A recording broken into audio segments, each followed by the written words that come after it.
အခုလိုမျိုးဒါလေဆုံးအိမ်ပစ္စည်းနဲ့ပတ်သက်လို့ဘယ်ဆိုင်ကပဲဝင်မြန်မာနိုင်ငံမှာရှိတယ်ဘယ်ဆိုင်ကပဲဝင်ဘယ်နေရာကပဲဝင်ကျွန်တော်အသုံးမပြုတတ်တာအဆင်မပြေတာများရှိခဲ့ရင်ကျွန်တော်ရွှေရင်းလာပေကိုလာရောက်ပြီးတော့မေးမြန်းနိုင်ပါတယ်အကူအညီတောင်းခံနိုင်ပါတယ်ကျွန်တော်ရွှေရင်းလာမှာအသေးစိတ်ကျွန်တော်ကိုယ်တိုင်ရှင်းပြပေးသွားမှာဖြစ်ပါတယ်ခင်ဗျာသူ့မှာပါတဲ့ပစ္စည်းလေးတွေအကြောင်းကိုကျွန်တော်အသေးစိတ်လေးရှင်းပြပေးမယ်ဒီပစ္စည်းကအများကြီး social ကြီးမရှိဘူးကျွန်တော်ပထမဆုံးမြင်ရတဲ့ဒီဟာလေးကကျွန်တော် coin ချောင်းလေးဖြစ်ပါတယ်ဒါလေးကကျွန်တော်အိတ်ပိတ်တဲ့အပိုင်းလေးဖြစ်ပါတယ်အိတ်ပိတ်တဲ့အပိုင်းလေးဖြစ်ပါတယ်ဒီ coin ချောင်းလေးက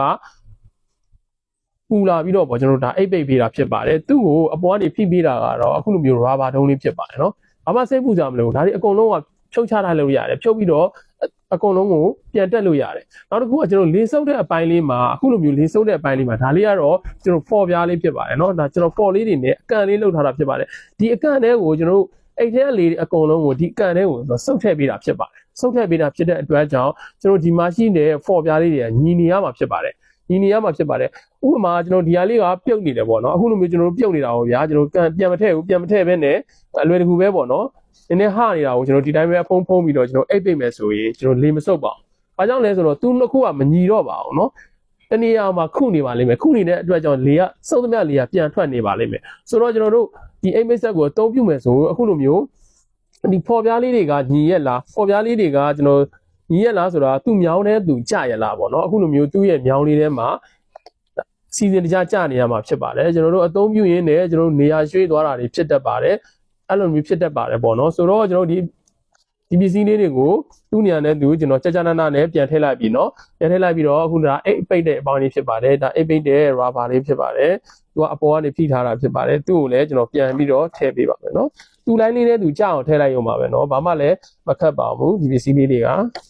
သူ့နေရာနဲ့သူကျွန်တော်တို့အားလုံးကိုကြအောင်ထည့်လိုက်မယ်ဒီလိုမျိုးဆိုကျွန်တော်တို့အသုံးပြုလို့ရပါပြီအခုလိုမျိုးအိတ်ထဲမှာမိမိထည့်ခြင်းတဲ့ပစ္စည်းကိုထည့်လို့ရပါပြီเนาะထည့်လို့ရပြီဆိုသူ့မှာအိတ်လေးကအခုလိုမျိုးအဖုပါတာလေးနဲ့အခုလိုမျိုးပြောင်းချောလေးနဲ့နှစ်မျိုးပါပါတယ်ကျွန်တော်အဖုပါတာလေးကျန်းတဲ့အပိုင်းလေးကိုကျွန်တော်အောက်ကထားပေးပါပြီးတာနဲ့အခုမှဒီမှာလော်လေးနှစ်ခုပါပါတယ်ပေါ့เนาะဒီသူ့ရဲ့လမ်းကြောင်းလေးနှစ်ခုပါအဲ့လမ်းကြောင်းလေးနှစ်ခုတွေကိုထည့်ပေးလိုက်ပါခွာထည့်ရမလို့ပါဘူးเนาะခွာထည့်ကြမလို့ဒီတိုင်းထည့်လည်းရပါတယ်ဟုတ်ပြီเนาะအခုလိုမျိုးဒီတိုင်းလေးထည့်ပြီးသွားပြီဆိုတာနဲ့ဒီ rubber အတွင်းထဲကို sorry ဒီ for အတွင်း line ထဲကိုအခုလော့နေရာလေးကိုအိတ်လေးကိုအစီအစဉ်ကြထည့်ပြီးသွားပြီဆိုတာနဲ့ကျွန်တော်တို့အဖုံးလေးကိုပိတ်လိုက်ပါနော်။ဘာမှစိတ်ပူစရာမရှိဘူး။ကျွန်တော်အဖုံးလေးကိုလော့ခတ်လိုက်ပါမယ်။ကျွန်တော်အဖုံးလေးကိုလော့ခတ်လိုက်ပါမယ်နော်။လော့ခတ်ပြီးသွားတာနဲ့ကျွန်တော်အပေါ်ဆုံးကခလုတ်လေးကိုပဲနှိပ်ပေးပါနော်။အပေါ်ဆုံးကခလုတ်လေးကကျွန်တော်အပေါ်ဆုံးကခလုတ်လေးကလေးစုပ်ပြီးတော့ auto အိတ်ပိတ်ပေးမှာဖြစ်ပါတယ်နော်။ဒါလေးကိုတစ်ချက်နှိပ်လိုက်ပါမယ်။ဒါအခုလေးစုပ်နေပါပြီနော်။လေးစုပ်နေပါပြီ။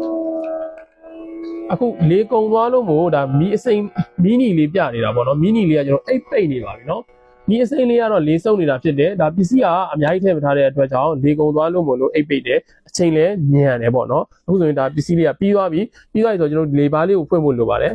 ဒီလေပါးလေးကိုဖွင့်လိုက်တဲ့အခါမှာရှူးဆိုတဲ့အတန်လေးကြားပါလိမ့်မယ်ဒါဆိုရင်သူကအဖုံးလေးကဟသွားပြီဟသွားမှကျွန်တော်တို့ကအဖုံးလေးကဖွင့်လို့ရမှာဒါဆိုရင်ကျွန်တော်အဖုံးလေးလည်းဖွင့်လို့ရပြီပေါ့နော်ဖွင့်လို့ရပြီဆိုတော့ကျွန်တော်လေးစုပ်ရလားထည့်ကြည့်လိုက်ပါနော်အိတ်ပိတ်ရလား